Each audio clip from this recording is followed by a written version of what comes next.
So you were inside when Bernie was talking? Yes. And so when he said that you need to vote for Hillary Rodham Clinton, how did you take it? Horrible. And how did the crowd take it? Horrible, as we should. And it sounded like it got really raucous in there, and did it ever calm back down?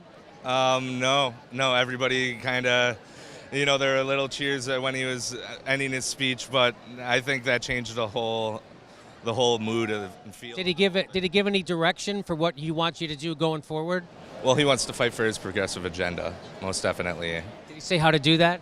Well, to vote, Vote for Hillary? I know. It just doesn't make any sense to me. I just can't in my conscience vote for Hillary. Yeah, you'd kind of want to make her come get your vote, right? Like, why would you tell her you're going to vote for her unless she change? So people are upset? Absolutely. And So how did he end his speech? The live stream died, and we couldn't see how it ended. he basically just came out and thanked everybody and told us how, beautiful this campaign run has been and how much he appreciated all of us. And then Jane came out on stage and they hugged and he walked off stage.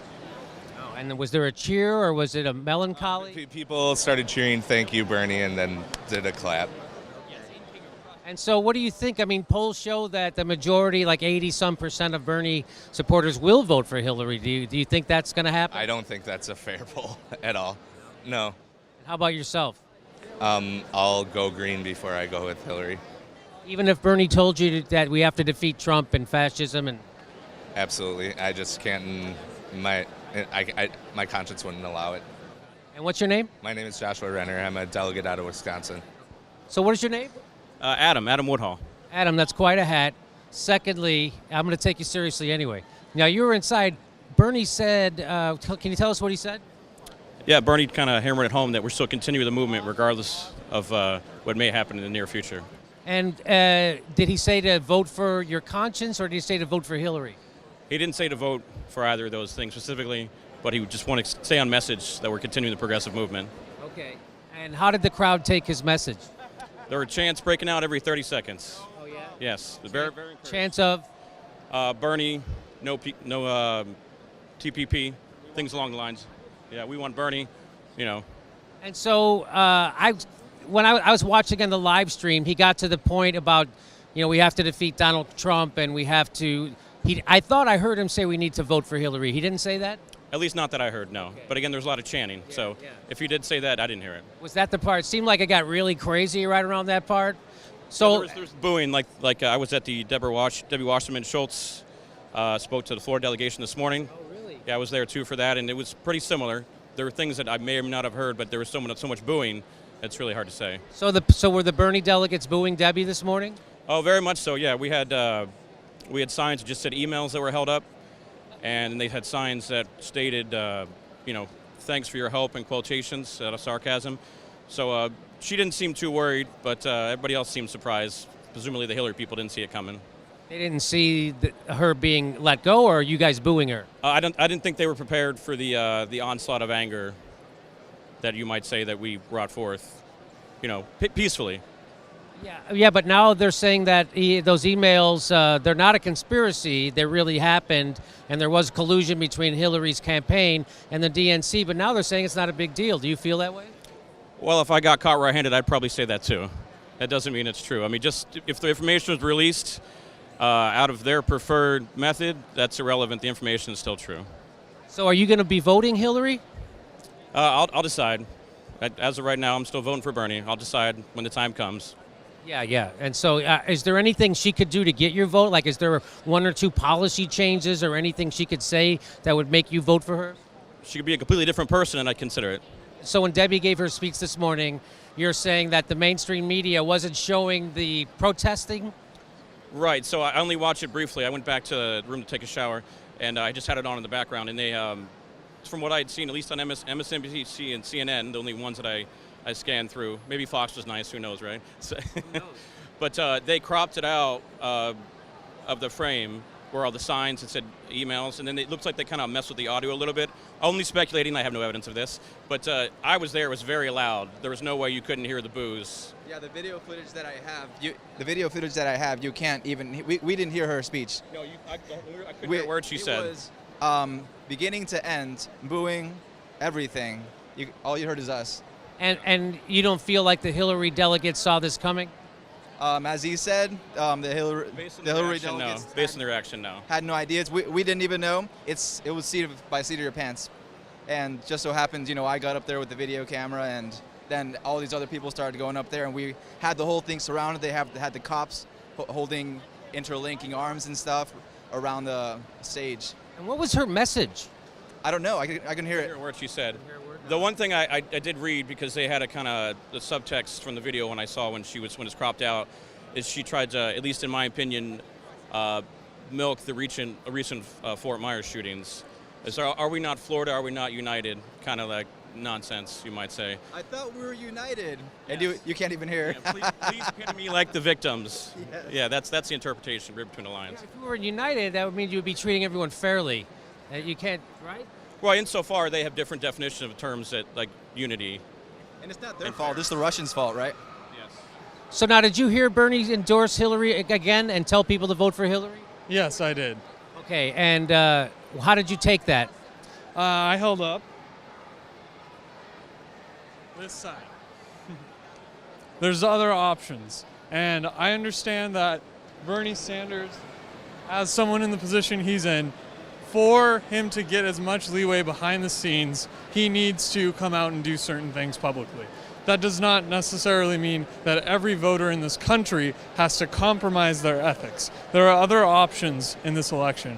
And if we have a huge movement down ticket to put progressive Democrats in, that is completely fine, and that you can be very effective down ticket, but that does not mean we have to tote the line at the top of the ticket. I live in Oregon, and that state's going blue no matter what.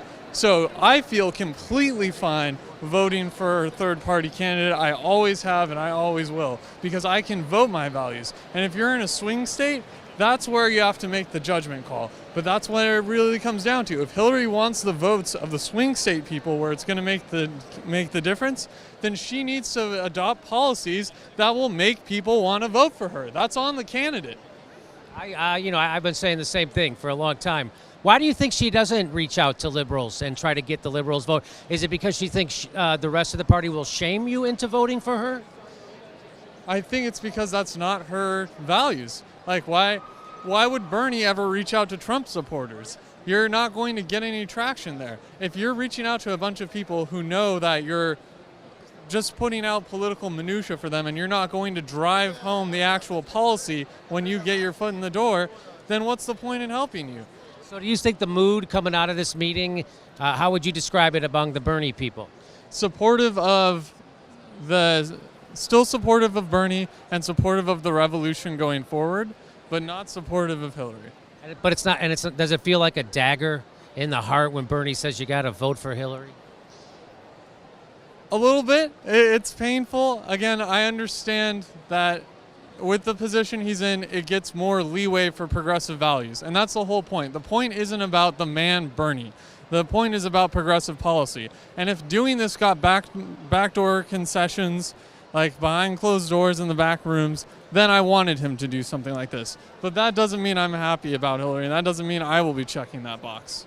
What's your name? Keanus Brown. Now, when you were inside, you're a delegate? Yep, I'm a Bernie delegate from Maryland. From Maryland, okay. And so it sounded like it was really raucous in there, especially, did you hear when he said we need to defeat Trump and elect Hillary Clinton? Of course I heard it, and I heard the chanting after that. And what was the chant? Well, some people were saying, don't drop out. Some people were saying down with Hillary. I don't know. I just heard a whole bunch of noise, honestly. They don't want Hillary elected. And why do you think Bernie would do that? I mean, it doesn't seem like anybody in that room wanted to hear him say that, but yet he did. Why do you think he did it? Well, Bernie's a smart guy. He knows what he's doing. He's been in politics for a while. He got a prominent speaking spot at the convention. He's also going to be able to plan forward after the convention. He's going to be able to plan forward by, instilling a lot of progressive movements across the country. So I think that's why he did it. I mean, they made a progressive platform, one of the most progressive in history of the Democratic Party. So I think Bernie Sanders knew that it was time and that he needed to do it in order to get where we are now. And Black Lives Matter. So now, are you a member of Black Lives Matter? I'm not. I don't really think there's a membership. I think it's just an overarching thing. There's a lot of people who support the movement, and I support the movement, so I have the sticker on, obviously.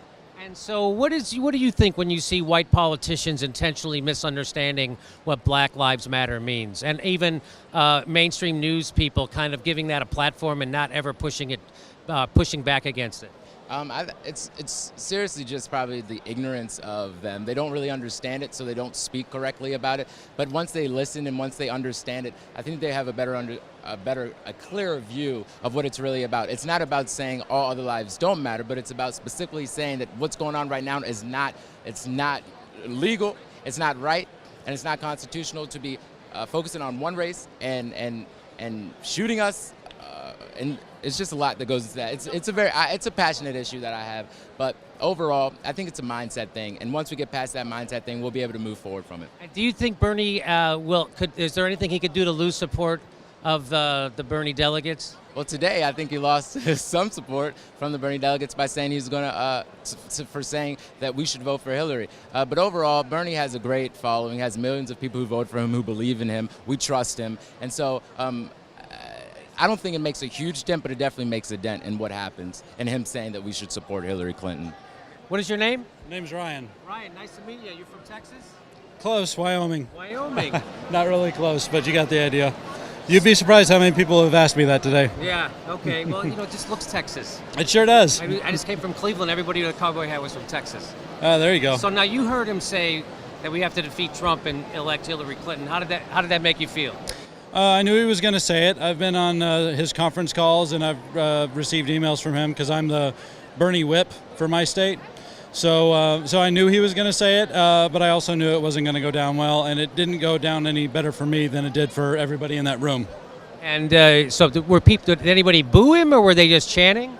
They were booing, but they weren't booing him. I mean, nobody in that room would have been here today if they didn't like Bernie and then love Bernie. But they were booing what he was saying. They weren't booing him. They were just booing the idea of having to essentially swallow hard and back Hillary Clinton. And so what do you do as a delegate, Bernie delegate, going forward for the rest of the week? I always tell the delegates from my state, and I tell every Bernie delegate that I meet, that you have to ask yourself a question before you do anything, and that's, what would Bernie do? And Bernie is one of the biggest class acts in the history of politics, and he's not a politician. I consider him a statesman, and there's a difference. But Bernie would not boo. He would not jeer. He would not throw anything. He would not turn his back. He would treat everyone with the respect that he would want, even if they had not given it to him. So you don't think? Do you think there will be protests on the floor of the convention, or do you think there won't be? I think there's a high chance for it. At the same time, I hope it doesn't happen. I hope that our convention looks exactly the opposite of the Republican National Convention, because that's what we need. We need to show people that all the hate, all the divisiveness, all the racism, there, I said it, racism, is on that side. It's not here. Here we welcome you regardless of what you look like or who you love, or which side you were on in this fight, Hillary or Bernie. And so you don't have any problem with what he said in there today as far as shaking you off being a Bernie supporter? I don't think he shook us off. I think he's trying to get us to change course. For example, I'm running as a county commissioner in my state, and that's how we continue the political revolution. We run people in the state houses and in the local houses all over this country, and in the national houses across this country, who are progressive and are going to fight for what Bernie says and what he believes, because we believe the same things. And it's not just about electing a president, because as we all know from watching the last 8 years of what President Obama has had to go through, there's really very little a president can do all by himself. So do you think that you need to change the Democratic Party, or do you think you need a new party? I think we need to change the Democratic Party. I think we need to transform it into a grassroots party that doesn't have to, play Mother May I to the big moneyed interest, because if they don't, then the big moneyed interest will back somebody else. We need to do more or less what Bernie did with grassroots fundraising. $27 by itself doesn't buy you much. It won't even buy you dinner in this town, and I just found that out the hard way. But $25 several million times over a long course can do an awful lot, and Bernie has proved that this last year. So what is your name? My name is George Scandalous. I'm a delegate for Bernie Sanders from the great state of Idaho. And Bill Parks, and also there. And so do you have something you want to say? We do, actually. We have Mr. Parks over here. He's a former professor of finance at the University of Idaho. He came up with a tax plan that would ensure that Bernie Sanders' plan to pay for everybody's education in America could be paid for by getting multinational corporations to pay their fair share of taxes. It's something that he spent hundreds of thousands of dollars of his own money lobbying in Congress. Obviously, we have a broken system where our Congress is beholden to special interests, to big money from business. So it is imperative to get the word out with media. I am a big fan of your show because you guys are first in line to try to get the word out on some of these issues that get covered up by the mainstream media. And this is something that would repatriate in excess of $500 billion over a decade, and it would single-handedly pay for education for every American today. It is a fantastic plan. So is this about repatriating the money that's overseas right now? Not necessarily. It's going forward. We've got another plan for the repatriation. Okay. Going forward, we would say to a big company, if 43% of your sales are in the U.S., 43% of your profits are in the U.S. Well, you can tell us that you earned them in the Cayman Islands or Bermuda or Ireland. We say we don't care. And if you're from California, California and many other states uses the same system, which is to say we're going to tax the percentage of your profits that is the same as the percentage of your sales in California, but we're asking to make it in the United States. Okay. And over 10 years, as he said, it would raise about $550 billion, which is, surprisingly, a little more than what the present Democratic platform, and the states would get about another $10 billion. And think of the domestic company that's paying in Idaho 35% plus 7.5% for the state. And they're competing with a company that's paying nothing. How fair is that? How can you compete with a multinational paying little or no tax when you're paying a full bore and you're paying your fair share? All we want is the multinationals to pay their fair share, and we're suggesting that if they did, that money alone could be used to fund education, $500 million. We want to pressure our legislators to take up this cause. Do you have an organization? We do. It's salesfactor.org. I'll give you the information. We need to put pressure on our legislators. This is what Bernie Sanders talks about, our rigged system where people don't pay their fair share of taxes. Bernie commented on your tax plan? He doesn't know about it, but we did have our Idaho delegate to the platform committee bring it up, but it was too new. You know, when people have spent their lifetime in a career and somebody comes along and says, oh, your lifetime has been wasted. We have a new, simpler system. You don't have a career anymore. It's very hard to get those people to turn over their ideas. Most people looking at it, taking just a minute, looking at salesfactor.org says, hey, that makes sense, okay? But somebody who's been invested in the present system for 40 years says, there's got to be something wrong here. All right, salesforce.org. I encourage everybody to go check out the tax plan. Salesfactor.org. Oh, SalesFactor. Salesforce is something in Salesfactor.org. All right, thank you for talking with us. Thank you, I appreciate it. And the revolution continues. Put pressure on our legislators to do this. Hey, let me ask you, how did you feel when Bernie said you got to defeat Trump and we got to support Hillary? We got to defeat Trump. It's very, very difficult in light of the corruption that You felt okay with that? We got to defeat Trump. It's very difficult news to bear, especially because, again, it's about this rigged system. And the thing is, I was mad as hell this morning. I had lots of texts from fellow delegates from back home where they asked me, what are you going to do in light of the fact that Bernie lost this election due to a rigged system? And I said, you know what, I'm mad as hell, and I'm going to go to Philly, and I'm going to start the change that we need to have in our political party system. All right, thanks for talking with us. We got to take off. Nice to meet you. Good luck.